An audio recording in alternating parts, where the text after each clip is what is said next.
प्रणाम दोस्तों। स्वागत है मेरे YouTube चैनल पर। मैं वरुण कौशिक फिर से एक नई वीडियो के साथ। मैं आशा करता हूँ आपको वीडियो पसंद आएगी। वीडियो फिर से एक मिस्ट्री को रिजॉल्व करने की कोशिश है। जैसे कि मेरी एक सीरीज चल रही है वीडियोस के बारे में कि कैसे हम चीज़ों को जानें और कैसे उन अनसुलझे रहस्यों को, मिस्ट्रीज को रिजॉल्व कर सकें। तो आज हम बात करेंगे ऐसी ही एक अनरिजॉल्व मिस्ट्री के बारे में, जिसमें हम बात कर रहे हैं राजा अशोक, जो एक बहुत ही महान एम्परर, जिनको महान अशोक के नाम से भी जाना जाता है, उनके 9 अननोन मैन के बारे में। ऐसे 9 आदमी जो उन्होंने गुप्त तरीके से एक समाज स्थापित किया 9 व्यक्तियों का, और कैसे उस समाज ने जो हमारी एक तरह से कुछ रहस्य थे या कुछ ऐसी टेक्निक्स थी या कुछ ऐसी समझ थी जो अपने तक ही सीमित रखी, या कुछ ऐसे लोगों को ट्रांसफर करी कि वो हमारे समाज को बचा सके, और समाज में जो बुराइयां फैली हुई हैं या जो समाज में बुराइयां फैल सकती थी, उसको उन्होंने कैसे एक एक 9 व्यक्तियों का ग्रुप बनाकर कैसे उनको वहीं पर स्थापित किया और कैसे उसको आगे बढ़ने से हमारे समाज में रोका। तो हम बात करेंगे इस वीडियो में अशोका के 9 जो अननोन व्यक्ति थे उनके बारे में। मैं आशा करता हूं आपको वीडियो पसंद आएगी और कुछ मिस्ट्रीज को रिजॉल्व करने में सहायता करेगी। आपको वीडियो पसंद आती है, इसको अंत तक जरूर देखें, कुछ नॉलेज मिलेगी। और मैं आशा करता हूं आपको वीडियो पसंद आएगी तो आप वीडियो को शेयर करेंगे, चैनल को सब्सक्राइब करेंगे और लाइक करेंगे। और मैं आशा करता हूं अपने कमेंट्स के द्वारा आपकी जो इच्छा है या आपका जो ज्ञान है उसको भी इस वीडियो में जरूर जाहिर करेंगे। हम बात कर रहे हैं राजा या सम्राट अशोक के बारे में। जो सम्राट अशोक थे वो मौर्य साम्राज्य के तीसरे एक तरह से राजा थे, और उन्होंने साम्राज्य को इतना एक्सपेंड किया और एकजुट किया पूरे भारत को कि वो एक तरह से अशोक महान के नाम से भी जाने गए। पर जब उन्होंने अपना जो अंतिम युद्ध लड़ा, जिसके बाद उनको एहसास हुआ कि जो इतनी मारकाट कर रहे हैं, जो इतना खून बहा रहे हैं, रक्त बहा रहे हैं, उसके बाद भी उन्हें शांति नहीं मिल पा रही है। तो उन्होंने बौद्ध धर्म को अपनाया, और बौद्ध भिक्षुओं ने उनको बताया कि केवल व्यक्ति का बाहरी रूप से जितना ही महत्वपूर्ण नहीं है, आंतरिक रूप से भी जितना महत्वपूर्ण है। इसके बाद उन्होंने जो चीज जानी वो ये थी कि समाज में बहुत सारी ऐसी चीजें हैं, बहुत सारे ऐसे रहस्य हैं, गुप्त चीजें हैं, अगर जो गलत हाथों में पड़ जाएं तो कहीं ना कहीं समाज का नुकसान हो सकता है। तो इसी चीज को उन्होंने देखते हुए उस ज्ञान को 9 व्यक्तियों में बांट दिया। वो व्यक्ति कुछ नॉर्मल व्यक्ति नहीं थे। उन व्यक्तियों के पास बहुत सारी शक्तियां थी, बहुत सारी नॉलेज थी, वो बहुत ही ज्ञानी थे उन चीजों के बारे में, और वो जानते थे कि कैसे इन चीजों को आगे बढ़ने से, आगे किसी गलत हाथों में जाने से रोका जा सकता है। तो जब सम्राट अशोक ने बुद्ध धर्म को अपनाया, उसके बाद उनको एक तरह से समझ आई, ये ज्ञान मिला कि इन चीजों को अगर जो समाज में किसी व्यक्ति के हाथ में, किसी गलत व्यक्ति के हाथ में चली गई तो नुकसान पहुंचा सकती हैं। तो इसको देखते हुए उन्होंने 9 व्यक्तियों को उस व्यक्त जो एक तरह से रहस्य थे, या एक तरह से जो टेक्नोलॉजी थी उस वक्त, या एक तरह से आध्यात्मिक चीजें थी, वो उन्होंने उन 9 व्यक्तियों के पास दी और उनको समर्पित करी, ताकि वो धीरे धीरे आने वाली पीढ़ियों में उन्हीं व्यक्ति को हाथ में दें जो इस चीज के काबिल हैं और जो इसको अपने तक संजो के रख सकते हैं। तो इस वीडियो में हम आगे एक्सप्लोर करेंगे वो 9 चीजें क्या थी और कैसे वो चीजें आज के समाज में भी कहीं ना कहीं हमें गुप्त रूप से कहीं ना कहीं प्रोटेक्ट भी कर रही हैं। तो जो ये 9 व्यक्ति थे, या जो एक 9 सीक्रेट सोसाइटी अशोका ने बनाई थी, उसमें मेनली फोकस था हमारा हमारी जो टेक्नोलॉजी है, हमारा जो आध्यात्मिक ज्ञान है, या जो हमारी साइंस एंड टेक्नोलॉजी से रिलेटेड चीजें हैं, वो कहीं ना कहीं कुछ व्यक्तियों तक सीमित रहें, ताकि वो गलत हाथों तक ना पहुंच पाए। तो अशोक का मेन रीजन, जो सम्राट अशोक थे उनका मेन रीजन इस समाज को क्रिएट करने का यही था कि जो हमारी जो 9 हमारे जो एक तरह से टेक्नोलॉजीज हैं, या जो हमारे ज्ञान है, वो कुछ व्यक्तियों तक सीमित रहें, ताकि वो कभी कुछ प्रॉब्लम आती है हमारे समाज में उसको यूज कर सकें और सही ढंग से इस्तेमाल कर सके। तो मोस्टली जो कंसंट्रेशन था इन टेक्नोलॉजीज का या इन रहस्यों का, वो यही था मोस्टली हमारे अध्यात्म, हमारा धर्म हमारा साइंस एंड टेक्नोलॉजी से रिलेटेड जो चीज़ें हैं, प्रौद्योगिकी से रिलेटेड, और हमारा मेन जो हमारा समाज था और जो हमारा आध्यात्मिक समाज था, उसको कैसे हम संजो के रख सकते हैं और गलत हाथों तक वो ना पहुंच पाए और इस समाज के ही थ्रू वो आगे से आगे ट्रांसफर हो। 9 चीज़ें उन्होंने एक्सप्लोर करी, उसमें से पहली थी फिजियोलॉजी। ये एक तरह से हमारे जो शरीर का एक तरह से ज्ञान है उसके बारे में, कि कैसे शरीर में डिफरेंट डिफरेंट बॉडी पार्ट्स हैं और कौन सी नर्व को दबा के हम किसी व्यक्ति को कैसे ठीक कर सकते हैं। उसमें से एक एग्जांपल हम जानते हैं कि किसी को टच करके ही उसकी मृत्यु कर देनी। जो हम देखते हैं कि जूडो या कराटे या मार्शल आर्ट में कोई व्यक्ति की नस को हम दबा के उसको उसकी मृत्यु को एक तरह से उसको मृत कर सकते हैं। तो एक जो सीक्रेसी थी उस वक्त की जानी जाती है वो ये है कि ह्यूमन बॉडी का ज्ञान यानी कि फिजियोलॉजी, कि आपके जो शरीर है, शरीर में जो चीजें चल रही हैं उसको कैसे समझा जाए और कैसे उस चीज को किसी गलत व्यक्ति के हाथ में ना भेजकर कुछ सीमित व्यक्तियों के पास ही रखा जाए। तो जो पहली मान्यता वो ये है कि उन 9 व्यक्ति में से पहले व्यक्ति को फिजियोलॉजी का ज्ञान था और उस व्यक्ति ने वो ज्ञान धीरे धीरे आगे परिवर्तित भी किया और किसी समझदार व्यक्ति को ही आगे दिया ताकि वो समाज में कहीं ना कहीं उसको स्थापित करे और गलत व्यक्तियों के हाथ में ना पहुंचा पाए।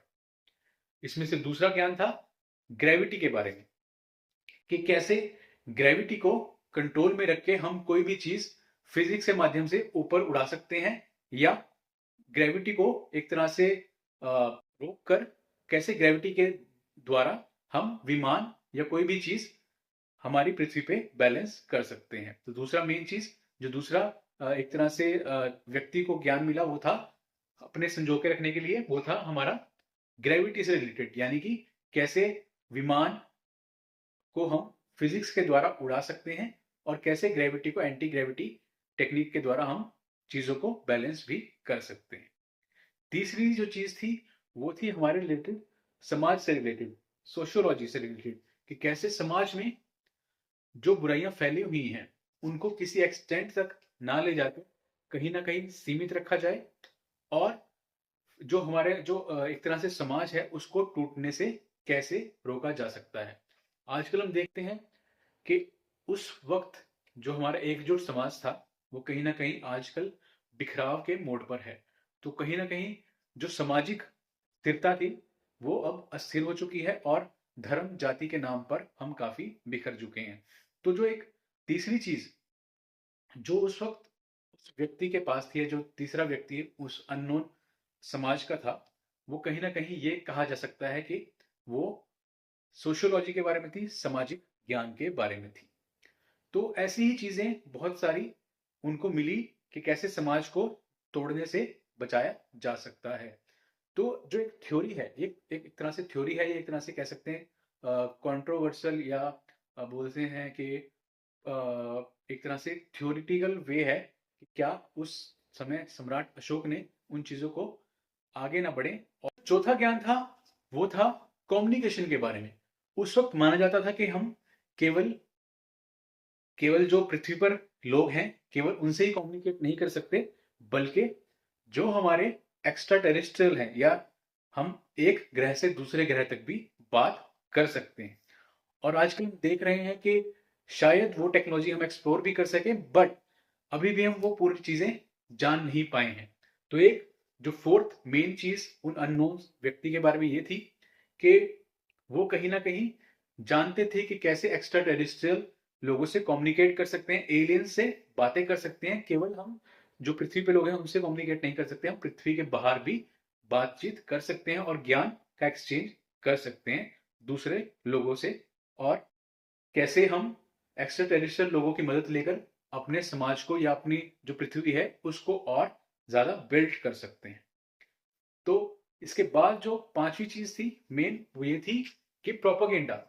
प्रोपागेंडा वार जो हम आजकल देखते हैं कि कैसे हम सोशल मीडिया के द्वारा कोई भी प्रोपागेंडा एक तरह से चाहे झूठ भी हो उसको 100 बारी भी बोला जाए तो वो सत्य की तरह दिखने लगता है, या एक ह्यूमन साइकोलॉजी के साथ कैसे हम प्ले कर रहे हैं।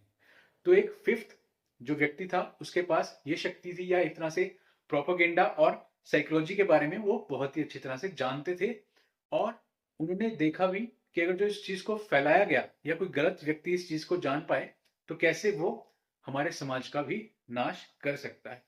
तो चीज़ें कहीं न कहीं छुपी हुई थी, बट शायद धीरे-धीरे अशोका के टाइम से अब तक का काफ़ी बैलेंस और काफ़ी गैप आ गया और वो धीरे-धीरे कहीं न कहीं समाज में दिख भी रही हैं। तो 5वीं चीज़ मेन थी वो थी प्रोपेगेंडा और साइकोलॉजिकल वार कि कैसे हम झूठ को एक तरह सत्य बताकर कैसे हम किसी भी चीज़ को अनबैलेंस कर सकते हैं और कैसे अपने समाज में अस्थिरता फैला सकते हैं। छठी चीज़ थी मेन वो ये थी कि माइक्रोबायोलॉजी के बारे में यानी कि बायोटेक्नोलॉजी के बारे में कि कैसे हम मेडिसिन को क्रिएट कर सकते हैं और कैसे हम जान सकते हैं कि कौन सी बीमारी में क्या चीज या क्या दवाई हम इस्तेमाल कर सकते हैं। तो छठे व्यक्ति के पास ये शक्ति थी या ये एक तरह से ज्ञान था कि कैसे हम माइक्रोबायोलॉजी या बायोटेक्नोलॉजी को यूज कर सकते हैं और माना जाता है कि जो कोलेरा की वैक्सीन बनी वो कहीं ना कहीं इसी ज्ञान का एक विस्तार था। और जैसे जैसे व्यक्तियों को लगा कि ये समाज में एक तरह से ये बीमारी फैल सकती है तो उन्होंने इस चीज का उपयोग किया और उस चीज को बैलेंस भी किया, कहीं ना कहीं समाज में उस चीज को लेके भी आए। उसके बाद हम बात करते हैं कॉस्मोलॉजी की, यानी कि जो यूनिवर्स का ज्ञान है। केवल हमारी पृथ्वी ऐसा ग्रह नहीं है, और भी बहुत सारे ग्रह हैं और भी बहुत सारी मिल्की वेज हैं जिसके बारे में उनको वो पहले से ही जानते थे। तो जो सातवीं चीज थी, जो सातवें व्यक्ति के पास ज्ञान था वो था कॉस्मोलॉजी से रिलेटेड, यानी कि हमारे यूनिवर्स से रिलेटेड कि यूनिवर्स में क्या चीजें चल रही हैं, कब ग्रहण लगेगा, कब हमारे जो डिफरेंट डिफरेंट ग्रह हैं उस पर क्या क्या चीजें चल रही हैं वो पहले से ही जानते थे। तो आज हम देख रहे हैं कि साइंटिस्ट एक्सप्लोर कर रहे हैं यूनिवर्स को और दूसरे ग्रह से भी कम्युनिकेट करने की कोशिश कर रहे हैं। तो सातवां ज्ञान, इंपॉर्टेंट ज्ञान वो ये था कि कॉस्मोलॉजी यानी कि यूनिवर्स के बारे में हम कैसे जान सकते हैं, और उन्होंने उस चीज को कहीं ना कहीं प्रोटेक्ट भी करके रखा।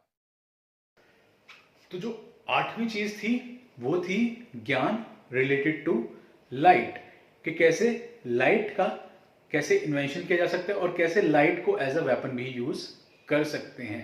लाइट के द्वारा हम बहुत सारी चीजें मेजर कर सकते हैं और लाइट के द्वारा ही हम एक वेपन तैयार करके इस सृष्टि का नाश भी कर सकते हैं। तो जो आठवीं चीज थी वो मेन थी, जो एक ज्ञान उनके उन व्यक्तियों के पास था वो था लाइट से रिलेटेड, कि कैसे हम लाइट को यूज करके डिफरेंट डिफरेंट वेपन क्रिएट कर सकते हैं और various use of light in our society. तो आठवें व्यक्ति के पास लाइट से रिलेटेड ज्ञान था। और जो लास्ट नोवा इंपॉर्टेंट या नाइन्थ इंपॉर्टेंट ज्ञान था वही था एल्केमी के बारे में, कि कैसे हम मेटल को ट्रांसम्यूटेशन के द्वारा दूसरी मेटल में कन्वर्ट कर सकते हैं। और इसका एक बहुत ही इंपॉर्टेंट एग्जांपल है, लेड को कन्वर्ट करके गोल्ड में बना सकते हो। जानते थे कि कैसे हम डिफरेंट डिफरेंट मेटल को ट्रांसम्यूटेट करके दूसरी मेटल में कन्वर्ट करते हैं। तो नाइन्थ और इंपॉर्टेंट चीज, जो इंपॉर्टेंट ज्ञान वो यही था कि एल्केमी के बारे में, कैसे हम चीजों को, एक मेटल को दूसरी मेटल में कन्वर्ट कर सकते हैं। तो मैं आशा करता हूं आपको वीडियो पसंद आई होगी। जो नो सोसाइटी, जो नो समाज, जो नो व्यक्ति बनाए गए वो डिफरेंट डिफरेंट टेक्नोलॉजी या डिफरेंट डिफरेंट चीजों के बारे में थे और उन्होंने एक्सप्लोर किया कि कैसे वो चीजें हमारे समाज को कहीं ना कहीं स्थापित या अस्थिर भी कर सकती हैं। तो मैं आशा करता हूं आपको वीडियो पसंद आई होगी। वीडियो पसंद आई होगी तो चैनल को सब्सक्राइब करें, वीडियो को लाइक करें और शेयर करें।